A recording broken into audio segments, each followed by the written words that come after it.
Un seul titre pour l'édition de ce soir. Il s'agit des échos de la visite de travail de la représentante spéciale et chef de la MONUSCO, Leila Zerougui, au Nord Kivu. Je vous en souhaite une bonne réception.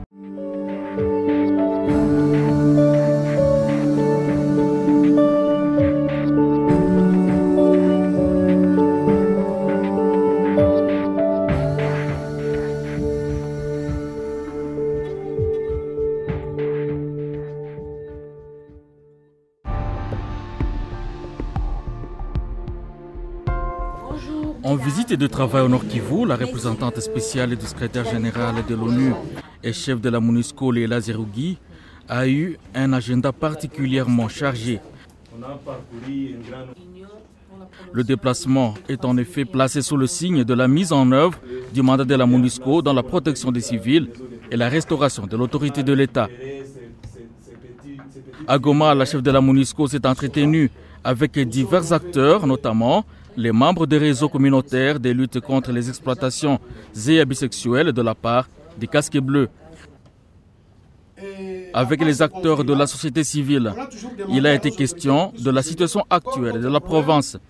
La société civile a fait part de ses préoccupations et de ses attentes vis-à-vis de la MONUSCO.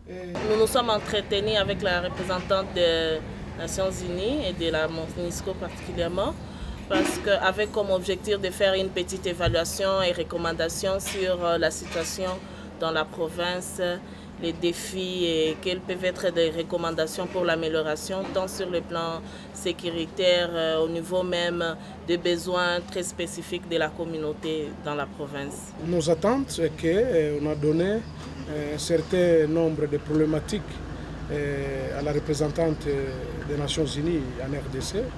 Et nous savons bien qu'avec sa capacité de plaidoyer sur le grand point qu'on a donné, sur les grandes problématiques qu'on a données, nous espérons que demain ou après-demain, nous aurons vraiment des résultats palpables par rapport aux attentes que nous avons, par rapport aux problématiques que nous lui avons soumises. Les acteurs humanitaires intervenant dans la province étaient également à l'agenda de la chef de la MONUSCO.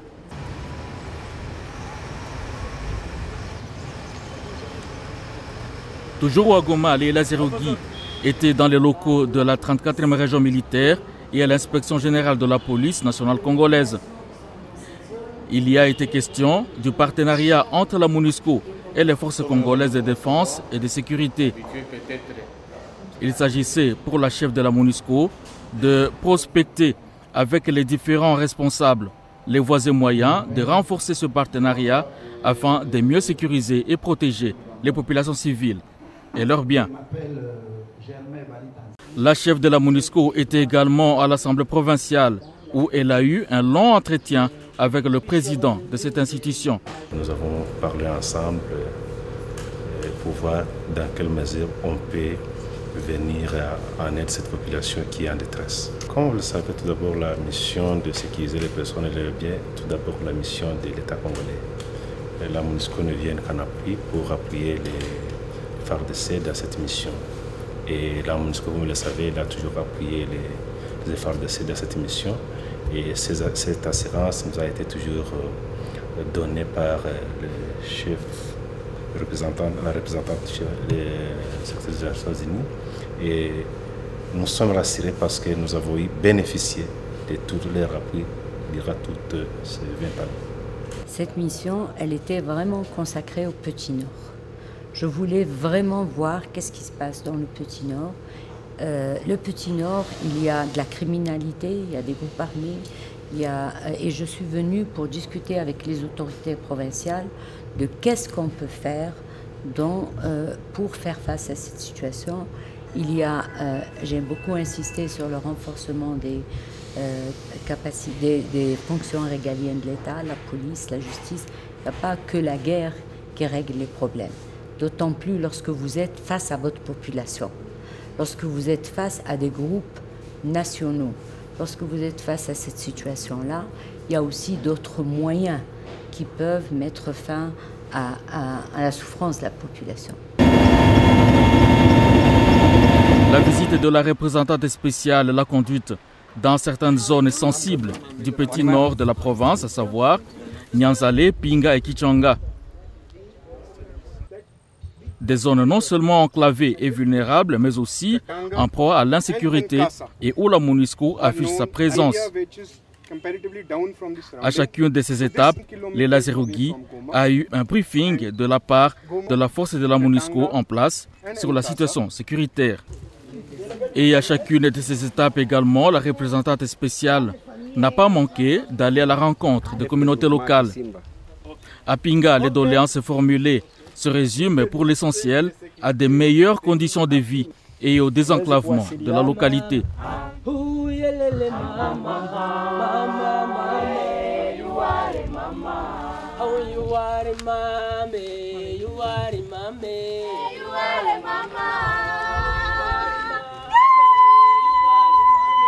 À Kichanga, les préoccupations tournent autour de la sécurité. Et partout, les populations comptent sur la MONUSCO pour plaider leur cause. Avant de quitter Kichanga, une délégation de bénéficiaires du programme I4S, la stratégie internationale de soutien à la sécurité et à la stabilisation, a tenu aussi à s'adresser à la représentante spéciale. Le programme I4S a été une opportunité pour eux d'échanger des vies et de se stabiliser. Ils encouragent par conséquent sa poursuite car il peut aussi être une chance pour un plus grand nombre. Ce que je peux dire, c'est que dans les zones où vous avez la sécurité qui commence à se rétablir, les gens vous réclament le développement, les gens vous réclament la route, les gens vous réclament donc l'accès, l'ouverture, le désenclavement, réclament l'accès aux soins, réclament l'éducation, réclament le travail. Dans les zones où la violence est encore très forte, les gens réclament la sécurité et la paix d'abord. Donc il y a beaucoup à faire pour nous, pour les partenaires, et beaucoup de demandes partout où on est passé, sur des programmes qu'on a commencé pour les maintenir, sur l'importance de ces programmes aussi. À noter qu'à Pinga comme à Kichanga, la chef de la MONUSCO a remis des lampes solaires aux populations, un don du bataillon indien, un geste symbolique visant à aider ces populations à pallier un tant soit peu le manque d'électricité.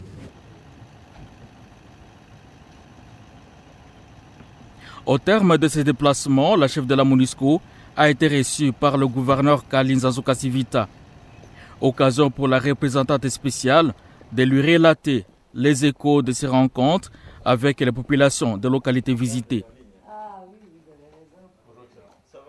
Avec en toile de fond, là aussi, les voies et moyens de renforcer et de fiabiliser le partenariat entre la MONUSCO et les autorités congolaises. J'ai eu l'opportunité de visiter Nyanzale, Kichanga, mais aussi Pinga.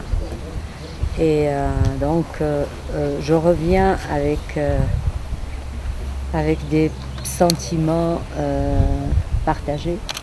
Donc il y a des zones où je vois que les gens focalisent sur le développement, ce qui veut dire que la sécurité s'est un peu améliorée. Et il y a des zones où la situation sécuritaire est toujours préoccupante.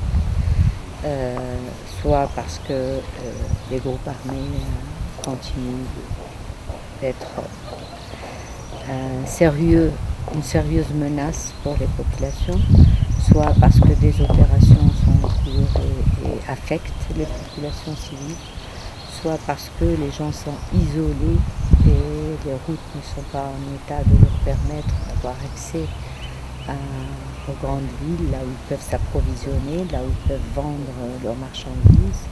Donc l'agriculture est une agriculture de subsistance, alors qu'elle peut être un moyen de richesse et aussi nourrir au maximum. J'ai vu des populations, vous savez, des communautés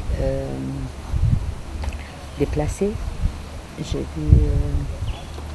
J'ai vu aussi des communautés qui, grâce à des programmes de réconciliation, grâce au programme des 4S, ils ont pu se réconcilier. trouver des solutions pour fonctionner ensemble, particulièrement à Pinga. À l'issue de son séjour, la chef de la MONUSCO a dressé au micro de la radio Okapi le bilan de sa visite dans le Petit Nord. Nous avons dans ces zones aussi du personnel militaire, civil déployé. Nous avons des SCD et des COB, c'est-à-dire des bases permanentes dans le cadre de la mise en œuvre de notre stratégie. Donc tout ça m'a permis d'abord de voir la souffrance des populations isolées, Pinga, Nyanzale, Kichanga. C'est des endroits qui ne sont pas accessibles, il n'y a pas de route. Et la vulnérabilité de cette population. Mais j'ai vu aussi le travail qui est fait, qui permet à ces populations de faire face et de pouvoir compter sur le peu qu'on peut faire. Parce que dans ce genre de choses, quel que soit ce qu'on fait, c'est toujours peu. Les préoccupations soulevées à Pinga laissent entrevoir une lueur d'espoir. Les défis ne sont plus sécuritaires, mais plutôt l'extrême pauvreté. On peut donc comprendre que la situation sécuritaire s'est nettement améliorée dans cette zone.